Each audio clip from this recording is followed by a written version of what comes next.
Everyone, welcome back to my channel. তো দেখো, এই ভিডিওটা অবশ্য অনেকদিন ছিল গ্যালারিতে দেখতে পাইনি, আর সময় করতে পারিনি ভিডিও এডিট করার, সেই জন্য তো তোমাদের জন্য ভিডিওটা আবার এডিট করলাম।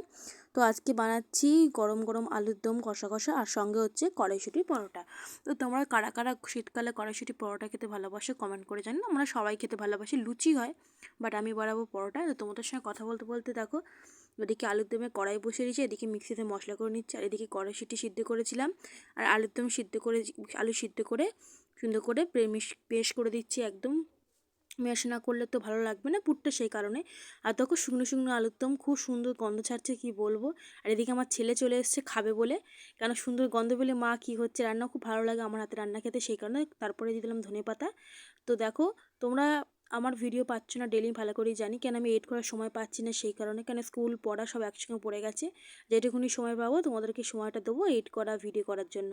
দেখো টুকবুক টুকবুক করে ফুটছে, এদিকে কড়াইশুঁটি, এদিকে আলু সব, এদিকে আরেকবার কেটে নিয়েছি। দেখো দুভাগে করতে হচ্ছে, কারণ কড়াইটা আমি বড় কড়াইটা না বার করে ছোটো কড়াইটা বার করেছিল, সেই জন্য সব কেটে কুটে নিয়ে এদিকে আমার দেরি হচ্ছে।